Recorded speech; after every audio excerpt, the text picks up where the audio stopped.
ठीक आहे, मी एक काम करते, मी माझ्या या प्रोडक्शन वाल्यांशी बोलते आणि तुम्हाला लवकरात लवकर कळवते।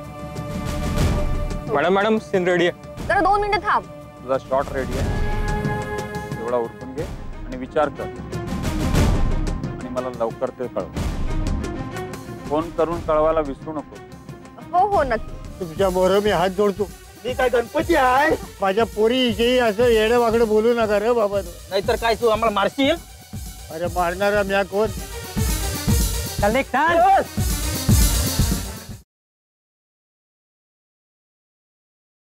हे बघ, मी अशा अंधारात साचपडते आणि तुला देवाने इतके चांगले डोळे दिले, डोळस असताना देखील तुला का असं अंधारात पडायचंय का? कारण मला तुला माझ्या डोळ्यांनी हे जग दाखवायचंय नयन। तू मला हो म्हणशील ना, तो दिवस सोन्यासारखा असेल माझ्यासाठी आणि मी चातकाप्रमाणे त्या दिवसाची वाट बघतोय। वाह, जिथे न पोहोचे चंद्र रवि तेथे पोहोचे कवी। क्या बात आहे कविवर्य, तुम्ही एक चांगले कर्तव्यदक्ष पोलीस अधिकारी आहात हे विसरलात। ते कसा विसरेन मी? आज सुट्टीवर? नाही, आजही मी ड्युटीवर आहे। ड्युटीवर? क्या बात आहे। ड्युटीवर असून देखील असं काव्यात्मक बोलण्यामध्ये तुम्ही वेळ वाया घालवताय। शब्दात पकडणं तुला चांगलं जमतं नाही। ते माझ्या प्रश्नाचं उत्तर नाहीये हा ना? अगं विशालचा मला फोन आला होता। दादाचा? त्यालाच भेटायला आलोय मी। आणि मी इथे दिसले बरोबर? मला तसं कोणी भेटायला येतच नाही ना। तसं अजिबात नाहीये। तुला भेटायला मी आलो तरी तू कुठे भेटतेस? म्हणजे मी घरीच असते, मी कुठे जाणार? तू इथेच असतेस पण तुझ्या बरोबर सतत कोणी ना कोणी असतं। तुला कसं भेटायचं आणि कसं बोलायचं तुझ्याशी? अंध आहे ना नयन, पुरे आता पुरे झालं, हे कळतंय मला। अरे म्हणजे कुणी ना कुणी असतं ना माझ्या बरोबर, हेच म्हणायचंय मला। म्हटलं तू एकटी आहेस, तुझ्या समोर आपलं मन मोकळं करावं, पण तू समोरच्या माणसाला बोलूच देत नाहीयेस। अरे ज्या कामासाठी आलास ना ते विसरून जाशील। काय काम काढले दादाकडे? नयन अगं त्याचा फोन आला होता, त्याला थोड्याफार पैशांची गरज आहे असं तो म्हणाला, म्हणून मी त्याला भेटून त्याला समजून सांगायला आलोय। दादाचा फोन? झालं समाधान?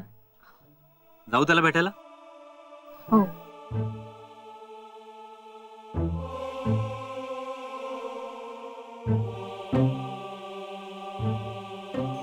दादाला पैशाची गरज?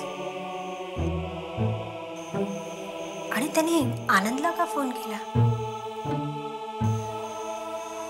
आई बाबाला का सांगितलं नसावं? आणि मला देखील माहित नाही, मला देखील त्याने नाही सांगितलं। नेमकं काय चाललंय? नाही, मला बघायला पाहिजे काय चाललंय।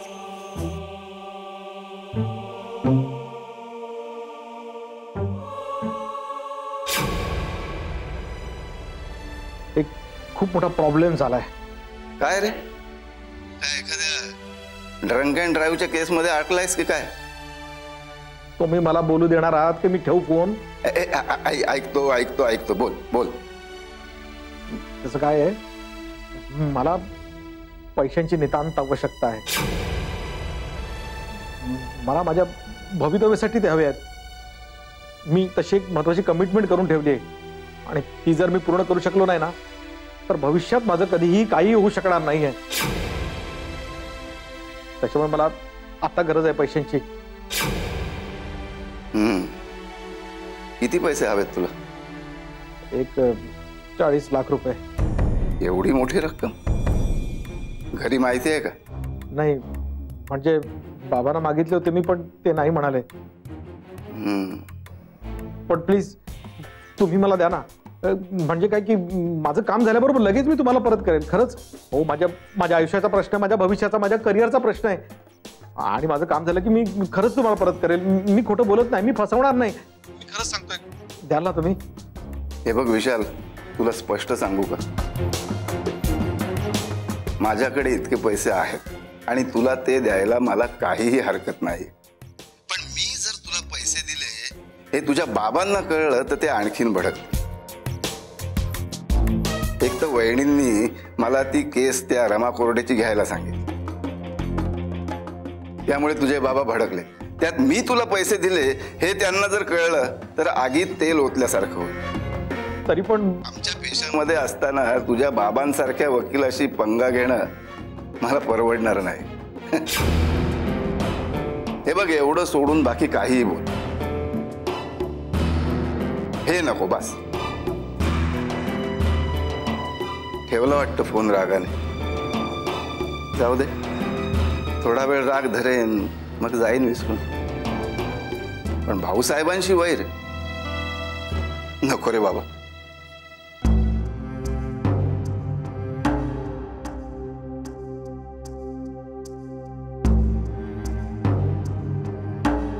विशाल, विशाल,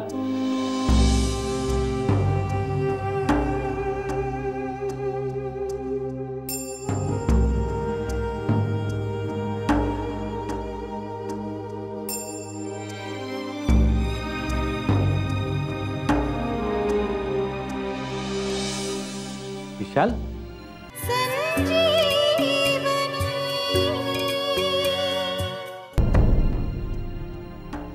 अरे विशाल, तू इथेस? अरे किती हाका मारले तुला, निदान आवाज तरी द्यायचास.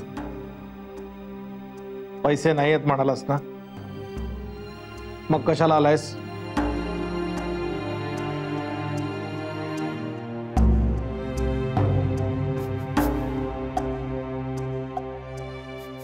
माझी केविलवाणी झालेली अवस्था बघायला आलायस?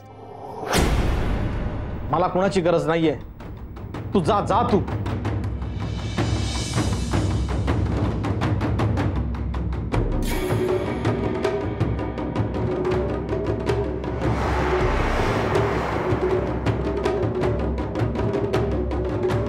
विशाल, अरे काय झालंय? काय एवढं काय एक्साइट झालंयस तू? वेड लागलाय मला, वेड. नाहीतरी तुमच्यासारखे मित्र असल्यावर होणार काय माणसाचं दुसरं? झालं बोलून? बरं, आता मला सांग, तुला एवढे पैसे कशासाठी हवेत?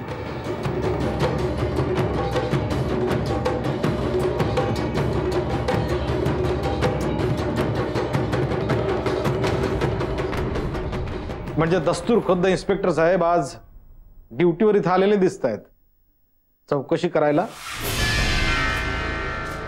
मला एवढे पैसे कशासाठी हवेत याचा तपास करायला आलायस? नाही विशाल, एक मित्र म्हणून हे जाणून घेणं मला जास्त गरजेचं वाटतं, म्हणून आलोय मी. अच्छा,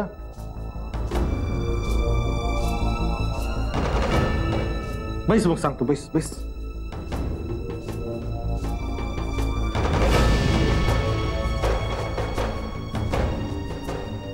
एक निर्माते, प्रोड्युसर, ते माझ्यासाठी 2 करोड रुपये टाकायला तयार आहेत. मी डायरेक्टर म्हणून स्वतःची फिल्म सुरू करावी म्हणून एक छोटीशी अट आहे त्यांची की या 2 करोड पैकी एक 20% रक्कम मी टाकायची, म्हणजे एक 40 लाख रुपये. अरे पण पण माझं भविष्य, माझी वाट बघतंय. माझं करिअर असं असं आपासून माझ्याकडे बघतंय आणि एक अनोळखी माणूस 2 करोड रुपये माझ्या नावावर गुंतवायला तयार आहे आणि माझे स्वतःचे आपले लोक 40 लाख रुपयासाठी कचरतायत. प्रत्येकाचे 100 प्रश्न.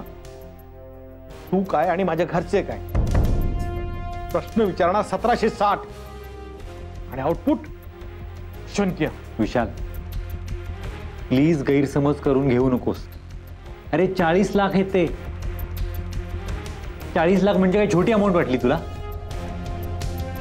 आणि 2 करोड काय छोटी अमाऊंट आहे? हा, अरे तो कोण कुठला अनोळखी माणूस तो कुठलाही प्रश्न न विचारता 2 करोड रुपये टाकायला तयार आहे. आणि टाकलेत का?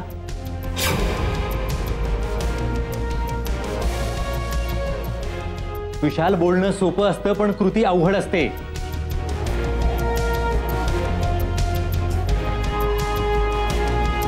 अरे पण मी 40 लाख रुपये नाही घातले तर तू तरी कशाला 2 कोटी रुपयाचा जुगार खेळणार आहे माझ्यावर? का नाही खेळणार? तो 2 करोड रुपये टाकायला तयार आहे ना, मग 40 लाखासाठी मागे पुढे का करेल तो? कसं समजवू? आणि तसा ठराव झालाय आमच्या. सॉरी विशाल.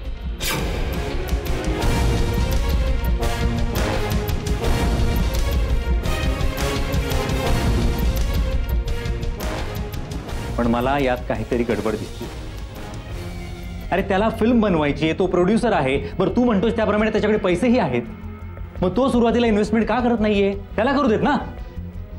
त्याला म्हणावं नंतरचे 40 लाख रुपये जे काही लागतील ते मी घालतो. अरे नंतर तरी कुठं देणार आहे मी 40 लाख रुपये? म्हणजे आहे गाडं तिथेच अडकलेलं. नंतरचे 40 लाख रुपये मी तुला जमवून देतो. अरे बघ, नंतर देणारच आहेस ना, मग ते आधीच का नाही देत? कारण त्यात फसवणूक होण्याचे चान्सेस जास्त दिसत आहेत म्हणून. हे बघ, तुला द्यायचे नसतील ना, नको देऊस, पण बहाणा करू नकोस. अरे तुला कसं सांगू? बहाणा करत नाहीये मी. मग नको सांगूच ना, राहू दे. विशाल हे बघ, तू आता जर 40 लाख रुपये गुंतवलेस ना तर तू फसलास. नंतर जर त्याने 2 करोड रुपये टाकायला नकार दिला तर काय करणारस तू? नंतरचं नंतर बघता येईल. अरे असं कसं म्हणतोस? त्याला माझी स्क्रिप्ट आवडली आहे, माझी स्टोरी आवडली आहे म्हणून तो 2 करोड रुपये टाकायला तयार झालाय. तुमचं तसं काही अग्रीमेंट झाले? अरे आमच्या इंडस्ट्रीत करोडोंचे व्यवहार असे शब्दांवर होतात. करोडोंचे. हो, म्हणून करोडपती लोक असे रस्त्यावर येतात, भिकेला लागतात. हे बघ, तुला नसतील द्यायचे तर पैसे नको देऊस, पण सुरुवातीला तशी नकार घंटा नको वाजवूस. अरे होऊ दे ना माझं काम. हा आत्मघात असेल विशाल. जगून आयुष्य सार्थकीच लागणार नसेल तर आत्मघात करून मरायला काय हरकत आहे?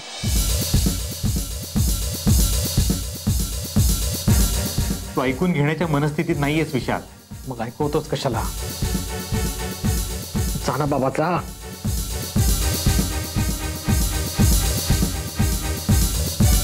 जशी तुझी मर्जी. Take care.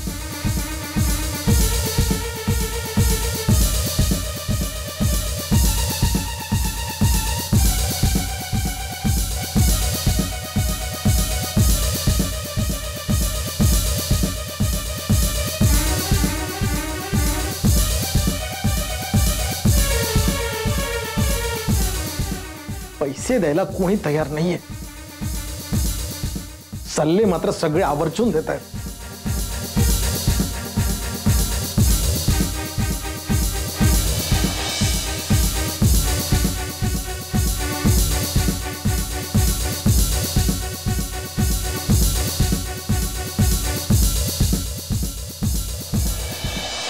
दादा, नयन ये ये ये बस. काय तू पण लेक्चर देणार होता मला? हे बघ, मी तुला इथे लेक्चर द्यायला नाही आले. मला खरंच तुझा राग आला.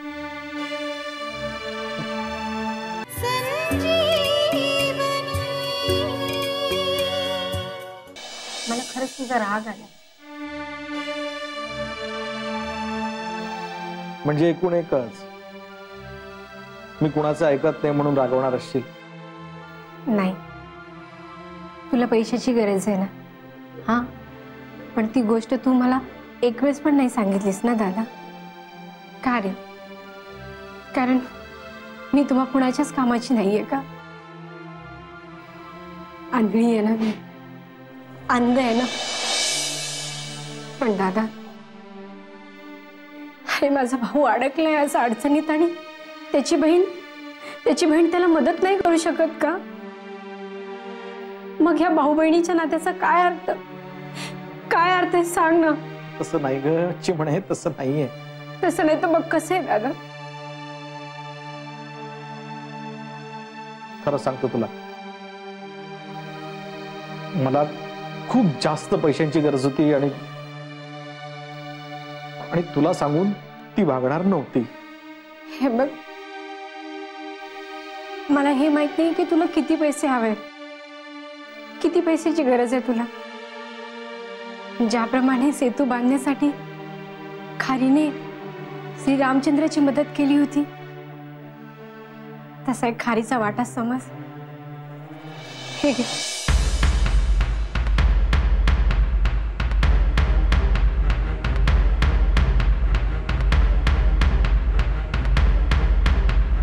हे काय आहे?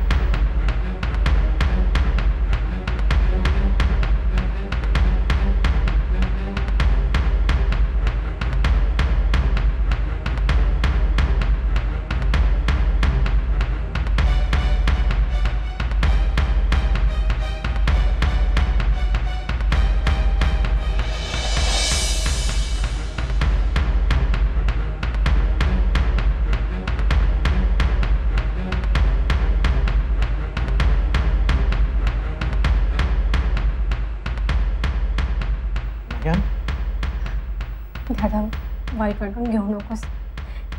हे तूच मला रक्षाबंधन भाऊबीजेला दिलेलं आहे. काही दागिने आणि पैसे हे ठेव. आणखीन तर काही नाहीये रे माझ्याकडे. नाही नाही नाही,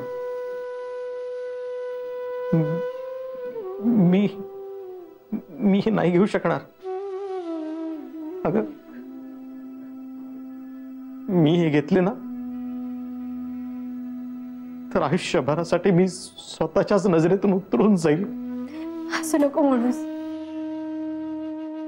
मी काय करणार आहे दागिन्यांचं, ह्या पैशाचं काय उपयोगाला येणार माझ्या? पण तू आता सध्या अडचणीत आहेस ना, तुझी गरज आहे, मला माहिती आहे. एवढे पैसे तुझी गरज नाही भागू शकणार. पण दादा, ह्याच्या त्याच्या समोर हात पसरवण्यापेक्षा तर आपल्या माणसाने दिलेले बरं नाही का? नाही ग, कुणीच नाही मी तुम्हा लोकांची. तुझी कुणीच नाहीये का मी? नाही ग, तू बहीण आहेस माझी, पण मी नाही घेऊ शकत. बहीण आहे ना मी तुझी, आहे ना बहीण. हा, हे बघ, मला काही गायचं नाहीये तुझं. तुला ठेवायचं म्हणजे ठेवायचंय, तुला माझी शपथ आहे. वेडाबाई, घेईल ग मी, खरंच गरज पडली नाही सगळं घेईल मी तुझ्याकडनं.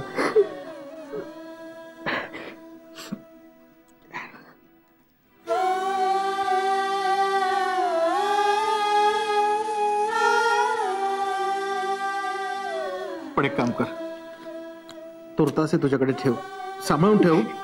मी घेईल तुझ्याकडनं मागून. हा, अरे पण प्लीज, मी चलतो, मला जरा एक मीटिंग आहे अर्जंट. हा, सांभाळून ठेव. येतो मी, चल बाय. दादा, तुला गरज आहे पण. दादा,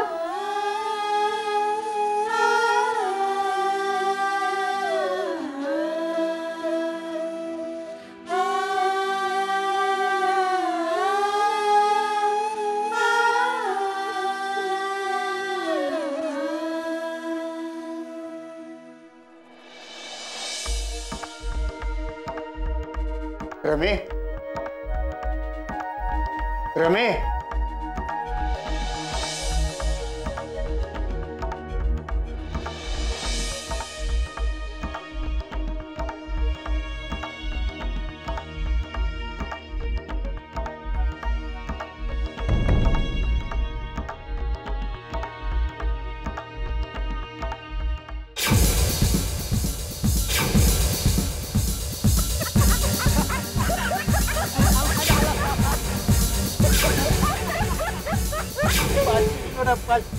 म्हातारा 500 बॉडी धावतोय आता. एखादं लाचार माणूस बघून त्याला छळताय, लाज वाटत नाही? हा चल नेक चल.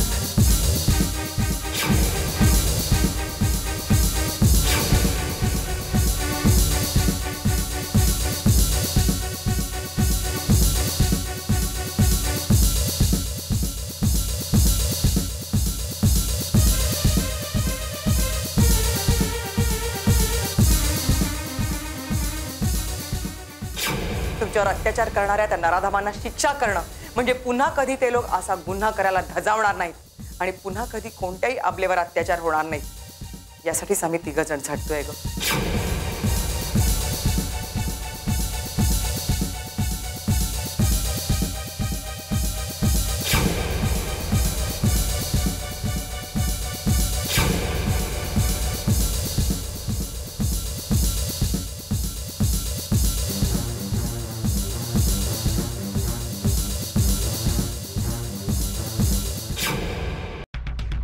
साक्षीदार फिरवण्याचं काम साहेब तुमच्याकडनंच करून घेतात ना शिंदे? खरं आहे ना? हो नाही मॅडम, अहो असले काय आरोप करताय माझ्यावर? आरोप नाही हो, का घाबरताय तुम्ही? हो कोर्ट कचेरी म्हटल्यानंतर हे सगळं आलंच की ओघाओघानं. त्यात घाबरण्यासारखं काय, गोंधळण्यासारखं काय? मला एक सांग, घरी तुला पैशाची काही कमतरता आहे? नाही नाही तसं काही नाहीये. शिक्षणात तुला पैशाची काही अडचण भासते आहे? नाही. तुला हवं नको ते काय घरी मिळत नाही?